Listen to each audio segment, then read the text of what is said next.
Thanks for staying on, Alan. We had so many questions for you that if we would have had to double the length of the Brazil Grand Prix debrief. So thanks for staying on. I want to record a few of these and we'll put them out for the fans of Allan McNish, all of them.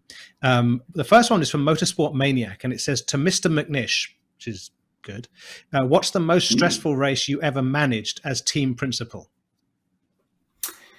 Well, that's pretty easy. It was the final race of season 4 in Formula E, because we had a dreadful start to the season and then just picked up from basically Mexico onwards, where we started to really get our stride, winning podiums every single race. And we went into the final race weekend still behind Techeetah, who were leading the championship, but ultimately we had more pace than them.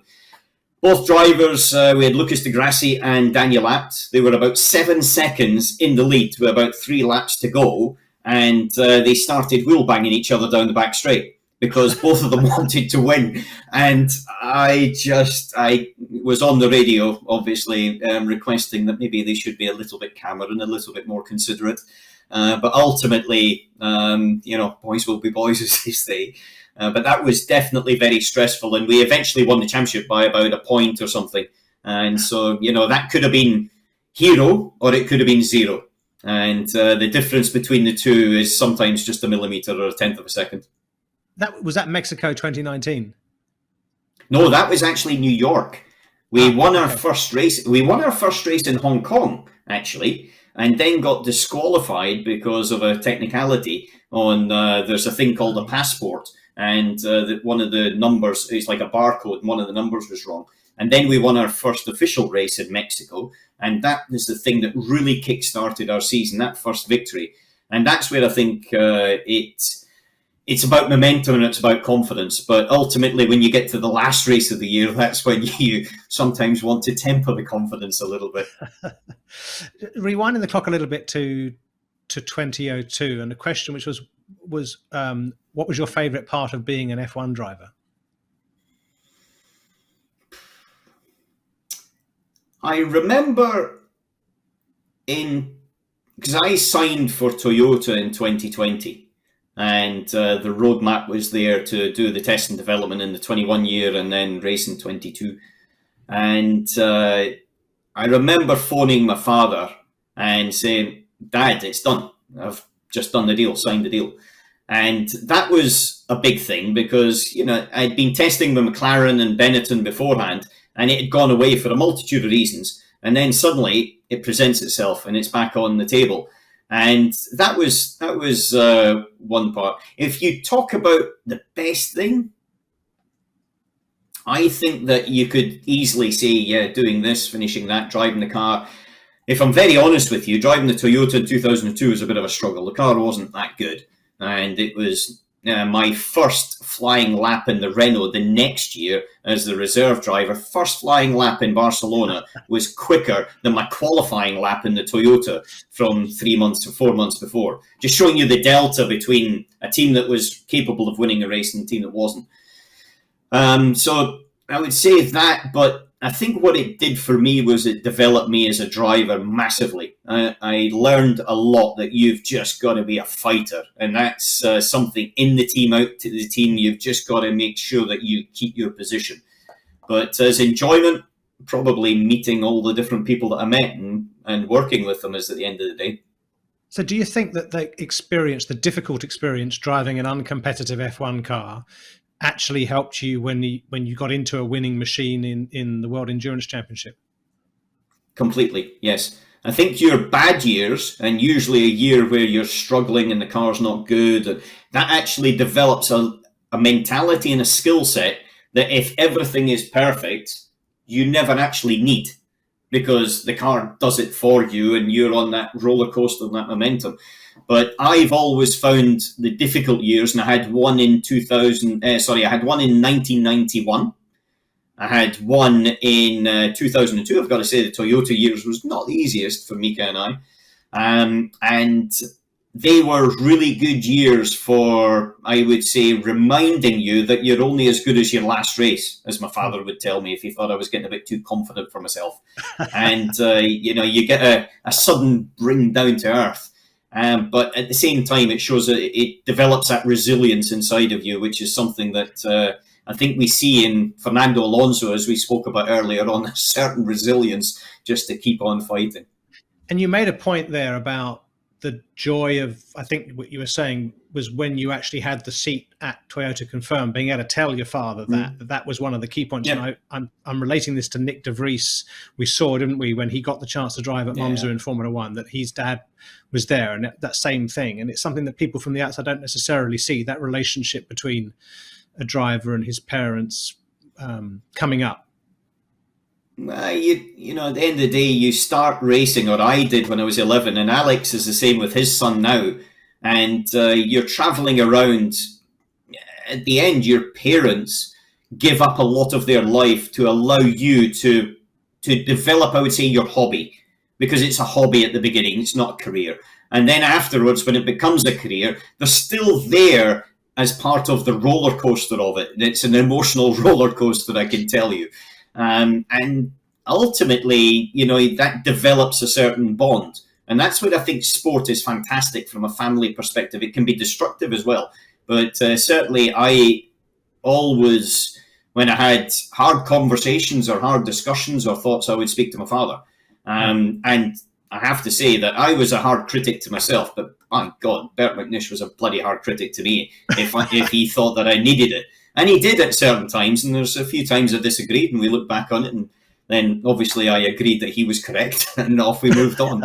But it's definitely a moment when you sit in a Formula One car for the first time, no question, and when you sign your first race contract.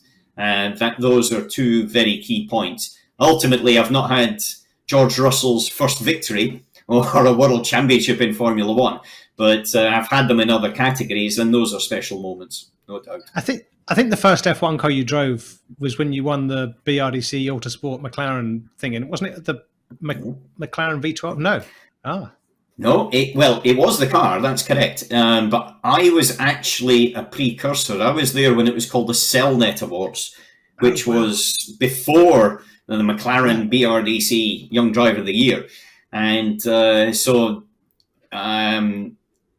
my first drive in a Formula One car was actually the V10 McLaren Honda in 1989. And you're in Asia.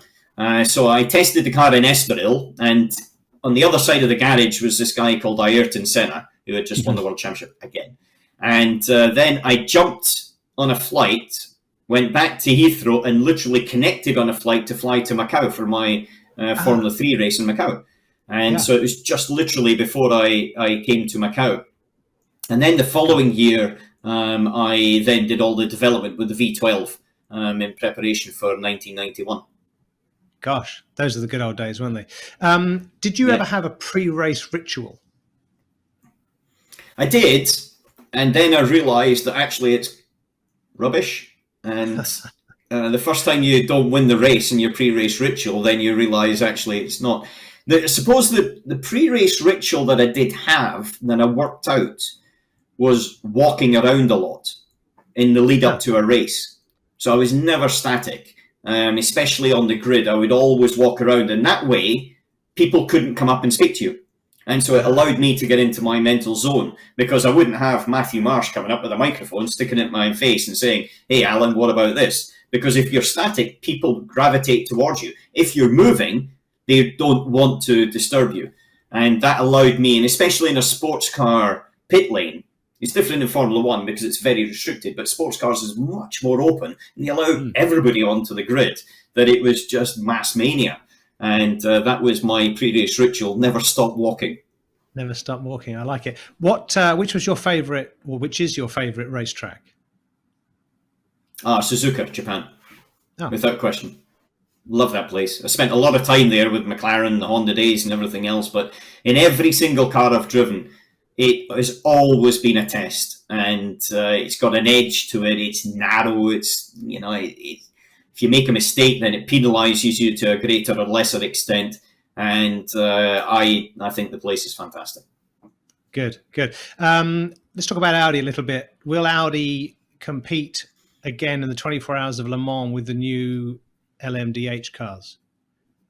No, we had developed a car, but with the confirmation of the Formula One project, then it wasn't practical to run the two side by side, and so therefore we stepped out of that.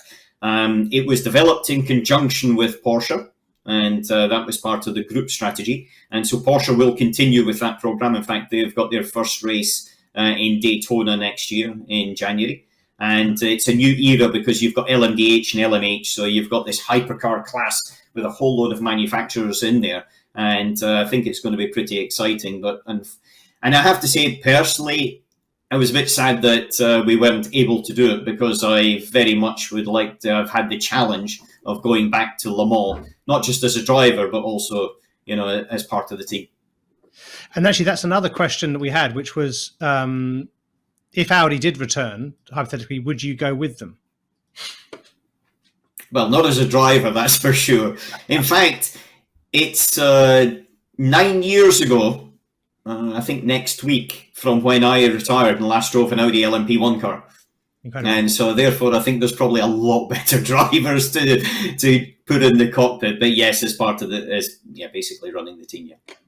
When I did the introduction on the Grand Prix debrief, I talked about, of course, Alex winning the R8 LMS Cup 3 times and you winning Le Mans 3 times, twice with Audi. And I did think about it. I found this model car earlier you don't know if you know what this is. That's Alex's, the GT3. Yeah. Well, it's actually ours. This was the car that we raced in the ILMC. Crikey, yes. Yeah, in 2011. In Zhuhai.